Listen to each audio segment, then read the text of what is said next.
I suppose that a civil war is your answer.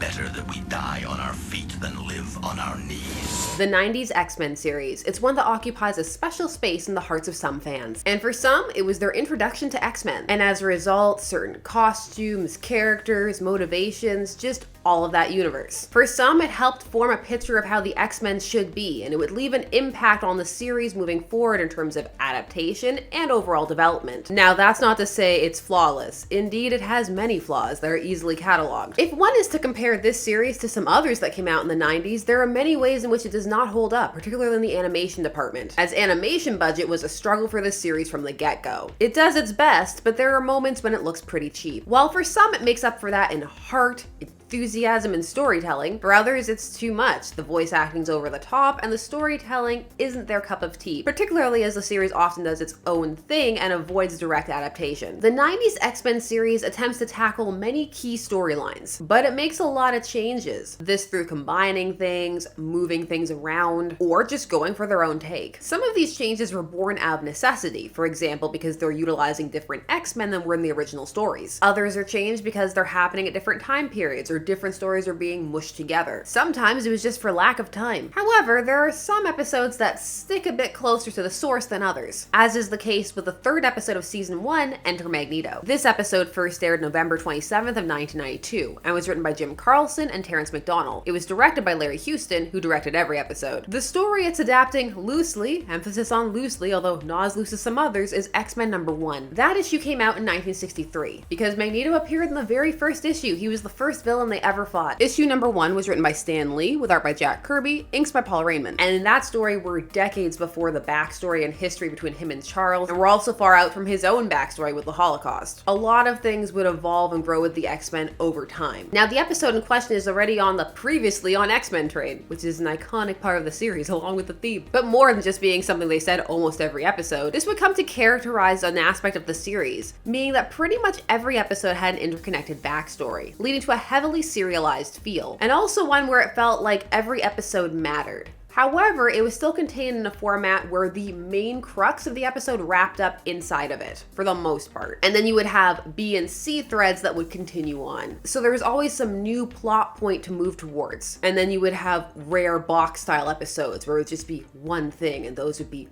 breathing room, but you would know you were getting back to the main thing very quickly. In that way, the series had a very X-Men comic book feel, as the X-Men often, particularly from the Chris Claremont era onward, had multiple plots moving at a decent clip simultaneously. It's one way this animated series managed to capture the tone, even if some fans familiar with the storylines felt them to be objectionable since they weren't following the comic plots exactly. I will admit my own bias here. I am one of those fans who came to the X-Men through this series. This was my first encounter with them, and it made me want to check them out. So I do have a fondness for this series, but at the same time I can acknowledge that all of the complaints people levy against it, the animation, some of the clunky writing, sometimes the pacing, they're all valid and at times very accurate. Also, I understand where people who are frustrated with it are coming from, because if you come at it from being very familiar with the source material, it's an entirely different experience than coming to it with nothing. It does not do as good a job in presenting its own material as, say, something like Batman the Animated Series. What it does do well is present the core concept of the X-Men as a team, and at least introduce core plot elements. The animation may make it difficult for rewatch, just like how some people can't go back and look at the Super Friends or those types of shows. You gotta kind of prepare to go into it. But for me, I can say that I came out of this series thinking the X-Men were super cool, and with a weird, probably problematic crush on Magneto that eventually developed into a genuine appreciation for the character, and then back to a crush.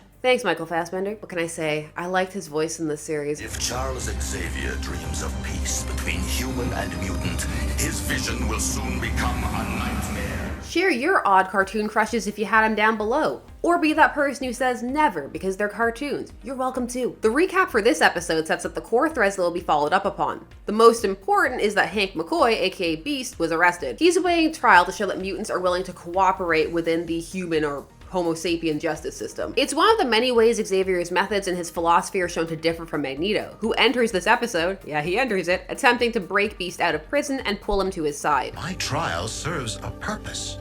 It shall prove my innocence and the righteousness of our cause. This is very on the nose, but it's also very akin to how Magneto spoke in X-Men #1, only with more layers. Because in that issue, it's pretty much pure mutant supremacy, cuz there's not much more to the setup in issue 1 aside from good mutant versus evil mutant, just that they have powers and some people want to use them to subjugate humanity and others not. The whole everybody hates them aspect isn't really present at that point. It is mentioned that once Charles's powers manifested, they caused fear in those around him, and so he has extrapolated that mutants in general will be met with fear, hence the school, and training as mutants to protect humans. So you can see how the evolution of the idea was an easy leap. As for this exchange in the episode, it already shows that there's a bit more to Magneto's character. There's an anger there, a jadedness, and then the episode will go on to expand about his mistreatment, particularly in the follow-up episode, Deadly Reunions. But you get the sense that Magneto seeks power for more than just because he wants it. There's a reason behind it, which of course we will come to learn is so that he can't be hurt again. The ultimate tragedy that will be conveyed with Magneto, and is even shown in its beginnings in this episode, is that Magneto has become so bitter that he's rounded the corner to become what he hates. Beast refuses to go with him, but he still has to bear the brunt of Magneto's actions. It's him who has to deal with the fallout. Because Magneto and his ilk regularly harm the public's perceptions of mutants, even as he strives for a world where they won't be harmed, but ultimately in some ways by forcing conflict, makes things worse for them. The episode handles these ideas quite well, as it manages to convey the oppression mutants face and how unfair it is, while also depicting Magneto's actions as dangerous and extreme, and is giving credence to those who hate them. It allows the idea that it's a nuanced issue to breathe, even if it is presenting in a very in-your-face manner. It's the fact that it depicts multiple angles. The way he enters here works for the story, the one that this episode is crafting anyway, and having him try to sway one of Charles's students away from him sets up the tension between them and their methods. The humans must be crushed, and I have the power to do it. This is different than how he appeared in X-Men #1. That issue spends its start introducing the X-Men and the lineup, which makes sense, it's the first issue. The original lineup was Cyclops, Iceman, Angel, Hairless Beast, and Marvel Girl, aka Jean Grey, who showed up and got perved on hard by everyone except Bobby, but including Professor X. You don't see that fully thought until issue 3, but it lives rent-free in my brain. But back to issue #1. This is also one of those issues that people claim has coding for Bobby Drake. They isolate one panel. This pertains to the eventual outing of Iceman and Brian Michael Bendis' 2010s run. The panel in question is that he's the only boy who doesn't throw himself at Jean like an animal in heat. While that is one way to read the panel, and equally plausible, perhaps more so given how Bobby's character would develop for the next few decades one, as well as even later that same issue, your miles will vary, was that this panel was meant to signify his youth, as he's meant to be younger than them. But then that would also convey the idea that to grow up to be a horn dog is one's natural state, at least in this issue. Or perhaps it's meant to convey that he just has some restraint. Someone taught him respect. He can be in a room with a woman without peeing on everything. Jean didn't have to throw him into the air with her powers like she did Hairless Beast, who full on grabs her head and kisses it. Magneto shows up in this story to illustrate Charles's point that there are evil mutants who would conquer humanity and that they're there to stop it. That's why they got trained. Since the 90s X-Men series is written so much later, it has the ability to add in Charles and Eric's, or Magnus as he was called in that series, and he was for quite a while, backstory, which they pull largely from Uncanny X-Men 161 from 1982. So yes, this element of them being friends, which has now become such a big aspect, was introduced and expanded upon relatively late. That issue shows the two meeting in Israel at a hospital to help Holocaust survivors, where they become friends, bonding over spirited debates before either reveals to the other that they are mutants. This by necessity because of an attack by Baron von Strucker. They end up fighting him and Hydra. It's very exciting. But in the process, it's clear to Charles that him and Magnus have very different core beliefs about humanity. Magnus, a Holocaust survivor, has already seen humanity at its worst, and being a mutant on top of that, he doesn't expect there to be the potential for coexistence. He's taking a strike-first approach. The show cliff notes this, essentially just saying that they worked together after a war in Magnus's country. You're a fool, Charles. Look at them. They can't even make peace with each other. They eliminate the Gabrielle Haller romance for Charles, they eliminate Strucker, a whole bunch of things. But Magnus wasn't through. He'd lost his family when those people overran his country. This seems to be because the episode is already juggling a lot of things, and also because they don't want to add more details that would then potentially have to be expanded upon, or make the viewer stop and be confused. There is already the idea that the show had too many characters. It's why they sidelined Beast for the first season. So with that mentality in mind, it makes sense why they wouldn't want to introduce, oh, it's Strucker and Hydra and Gabrielle Haller. But again, that's the kind of thing that if one was familiar with the story, they could find frustrating. They basically took the bare minimum they needed to get the episode to work. I think it works. You get the concept that Charles and Eric were friends. This episode actually made me super invested in that, but I must admit, I do ponder how I would have felt if I was more familiar with the comics when I'd watched this series. It's an interesting thought exercise. Letting the X-Men know about Magnus and his connection sets up tension between him and the X-Men, mostly Wolverine, because this episode decided it was going to introduce Sabertooth, who just bursts in at the end of Beast's bail hearing. Let him go!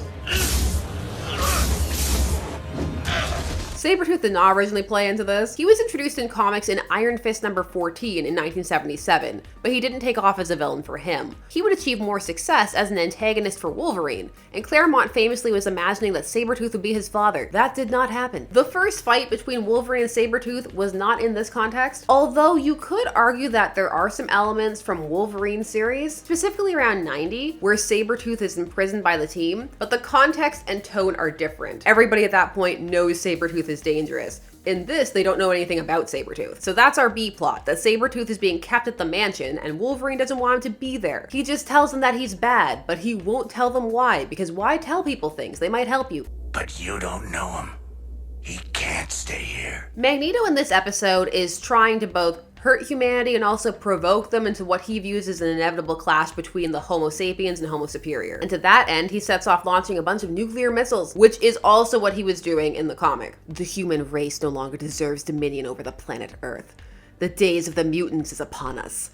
The first phase of my plan shall be to show my power, to make Homo sapiens bow to Homo superior. The comic dedicates more time to a ramping up of Magneto's actions, but the episode condenses this, as we've already seen his powers demonstrated in the attempted and actually successful Beast breakout. It's just that Beast wouldn't go with him. And so he just goes straight to the launching these nukes. He doesn't have time to negotiate or write things in the sky. No skywriting in this, he's done. The comic also uses this as a chance to show what each mutant can do after having seen them train at the start. Beast catches a missile with his feet. In the episode, we just get a brief moment where they showcase their powers as they're breaking into the Institute.